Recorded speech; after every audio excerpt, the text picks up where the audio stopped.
I want to talk about comparison and distraction. Two very powerful forces which stand in the way of us enjoying the relationships we have in our lives and other experiences, like gaming, for example. And one of the themes of this channel is to talk about life a little bit through the lens of gaming, because I've always appreciated gaming in all of its different forms. And I also think that there's something to be said for the fact that art imitates life. And the things that are true in gaming are often also a little bit true about life. And I've thought about why it is that sometimes I just don't feel like I enjoy gaming very much. Why is it? And a big part of it is the fact that it's so easy to be distracted. We've started to get into the habit of playing a game while we're on our phone and watching a YouTube video on the second screen and listening to somebody ranting on Twitch or something. You know, we're always looking at a whole lot of different things all at the same time. And we think that that's great because now we're able to multitask and do multiple things at the same time. And there's a certain catharsis to that. I like to play a game like New World while I'm watching the news, maybe. So I'm just chopping trees and I'm listening to some of my favorite YouTubers while I do it. And maybe it would be boring if I was just chopping trees. But what I'm actually doing is engaging in a casual activity while I'm able to consume some content that I enjoy. And that can be a positive thing, so don't get me wrong. But what happens when you want to play a game that's a little bit more narrative driven, where it's supposed to be a little bit more immersive? And instead of immersing yourself in that world and just saying, I'm going to take an hour or two and I'm going to just sit down and I'm going to read all of the dialogue boxes and I'm going to listen to all the NPCs and I'm going to be really immersed in this experience. Instead of doing that, we're dividing our attention between that and a whole bunch of other things. And it could be the same thing going on a date in a restaurant or spending time with your family or something. But you're not really spending time with your family, because what you're really doing is thinking about your phone while you pretend to spend time with your family. And I'm not an anti-phone person. I'm not saying that you should not have a phone. I'm not saying that you should have no Facebook account. I'm not saying these things. I'm saying there should be a capacity in our lives to do things completely and fully in the moment, to be present without dividing ourselves amongst many different priorities which compete for our attention, to the point where we don't give anything our complete attention. To illustrate my point, I was just playing Guild Wars 2 today, and I spent a while playing the game, kind of talking to myself with the mic on and the camera on, and I decided I'm going to record this play session and I'm going to upload it and share it. And yes, it is a little bit for viewers if somebody wants to watch it. But the truth is, the reason I did it was for myself. Because I thought, I want to see how my experience is going to change if instead of being distracted, I'm actually being mindful. And the truth is, I had a much better experience because I was thinking about the game. I was thinking about the dialogue boxes and the text and the world that I was in. It was an actual, genuine experience. And the game seemed like a better game when I was actually paying attention to it. And we go through life always looking for ways that we can skip the cutscene and we can skip the dialogue and we can just get past all the stupid stuff so that we can go kill the next boss. But isn't the journey more important than the destination?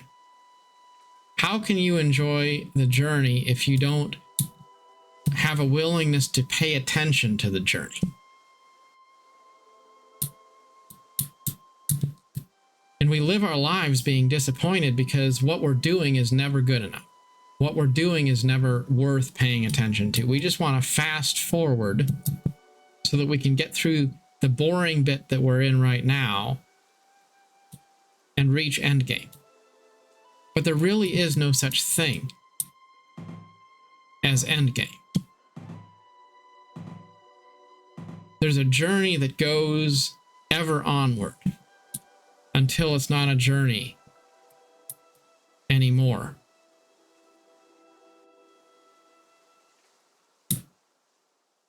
You know, I was playing New World the day it launched, this computer game. And I remember the sea of tents that all the new players set up outside the settlement of First Light. I remember the enthusiasm, the excitement people had for the game. I remember when people lost interest in the game. I remember when people had bad things to say about the game. When player numbers dropped, the ebbs and flows, server merges. Now we're going on 2 years of this game being out. And some people love it. Some people still have things to say about it that are negative, but ultimately the game is more or less moving in the direction of being a stable part of the MMO genre. It's found its niche. And I think about how you could play this game from the very first day when the servers went online until the very last day when it gets shut down sometime. And you could spend all that time waiting until you're going to get to the good part, waiting until the game is going to get good. And you never really get there.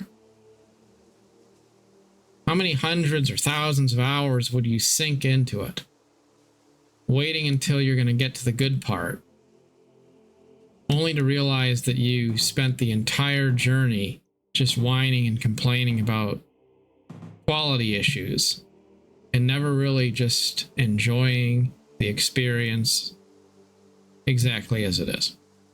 That's how we are in life. And that leads me to the second point of my video, and that is comparison. I think about when I was younger playing much simpler adventure games. And you know what I remember being different about that time? I remember spending a lot of time stuck because when I got to a puzzle, I didn't know how to solve it. And there was no internet to go look it up on. There were no YouTube videos to play on the side.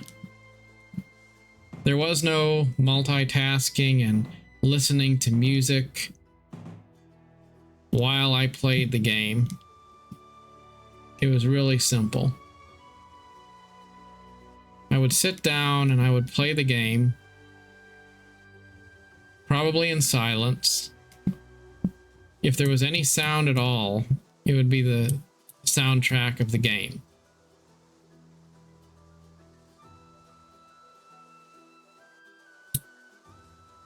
And I took a lot of time. And if it wasn't a perfect experience, that was okay. because I had nothing else to compare it to. There wasn't this enormous list of tons and tons of games in the Steam library, and while I'm playing one game, I'm listening to a Twitch streamer talk about why I should be playing a different one or something like that. There was none of that.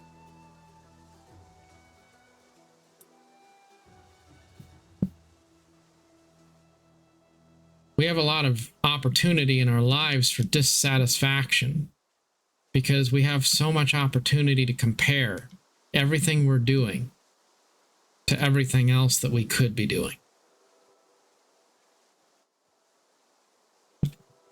It's not good enough to just say this game has pretty good graphics. It's cool. Instead of that, I'm likely to say, let me compare this game to the other ones that are in the top 10 list, and then let's get really granular and scientific to determine which one has the best graphics engine. And if one of them is a little bit more old or janky, then let's write it off because it sucks. So we start to get more fickle. We're just always thinking about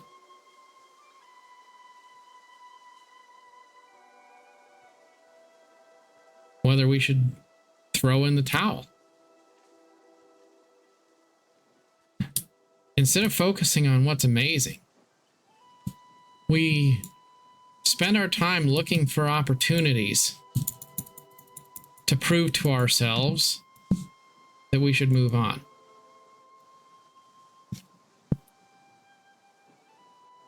And if you are always judging something harshly, there's going to come a time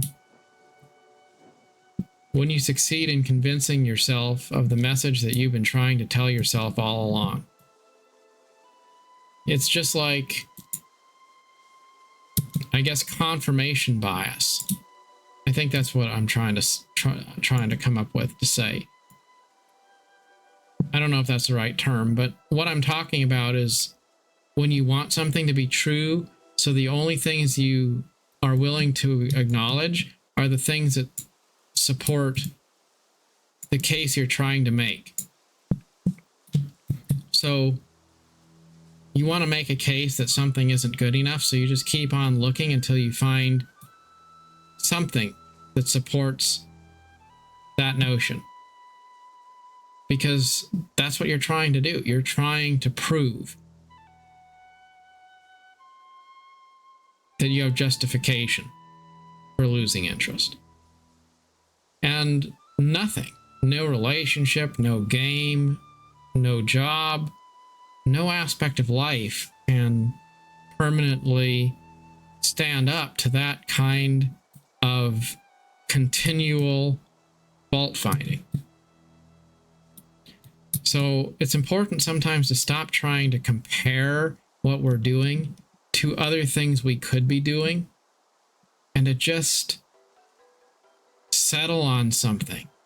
Make it our brand. Make it part of our life, even if it's not perfect. Stay the course and stop being distracted. And instead of looking for things that are wrong, things that are worthy of criticism, look for unique things about every aspect of our life that are praiseworthy.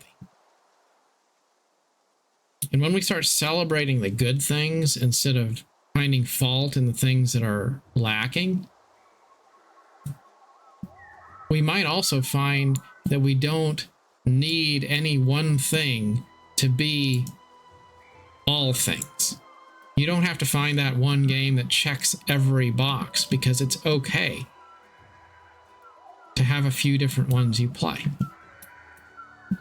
You don't need the people in your life to be the embodiment and personification of perfection, because you can love the things that are worthy of love, and you can take pause on the other things without being cruel or judgmental. You can celebrate that which is good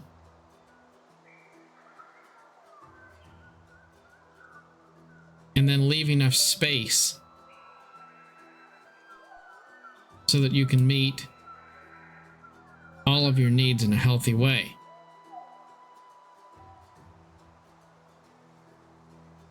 Just like, a good example of what I'm saying would be, well, let's say that I like playing video games and my spouse doesn't like playing video games. Does she need to play video games? No. She doesn't. Because that's not important.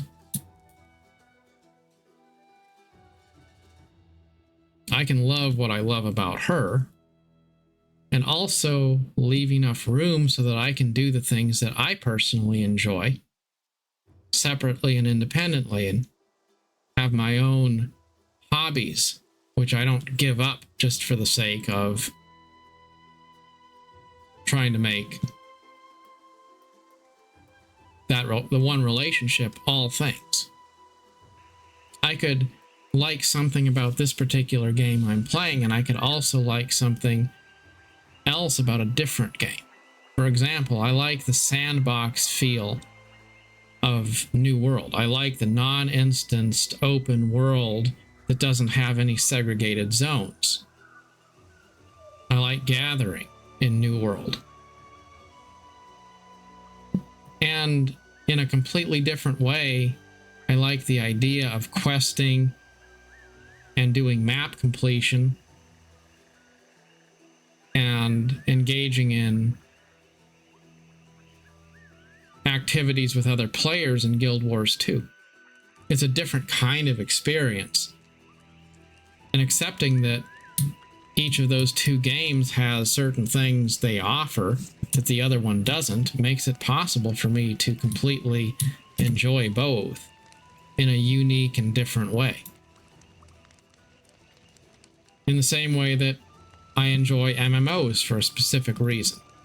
But then maybe there's something unique about a single-player RPG like Skyrim, which is totally different than the experience that I would ever get from any MMO. And if I allow myself to make time to have these games that I don't really feel like I have to play in any particular cadence, then I have time and I have space and I have room to enjoy a range of different experiences. I can play city builders, I can play RTS games, I can have an array of different things I enjoy. And because I have room for a variety of different things, I don't get burned out on any one of them. And because I make sure that all of the games I'm playing respect my time, no one of them infringes on any other aspect of my life in a way that's unhealthy. And these same principles, they all apply to life in general. Just like how the same thing would be very true in relationships. When we start to find a healthy balance, we have a certain degree of diversity, but we also have mindfulness, and we're present in what we're doing while we're doing it. And we stop comparing things, expecting that we're going to figure out what's best, and we just accept that everything has something good to bring to the table. Then it's kind of like having a pickle jar that you're trying to put rocks and sand into. It's not about figuring out what's not going to make it into the jar. It's just a matter of putting them in the right order and understanding there's a time and a place and a season for everything under the sun. Good luck on your journey. Till next time, thanks for watching.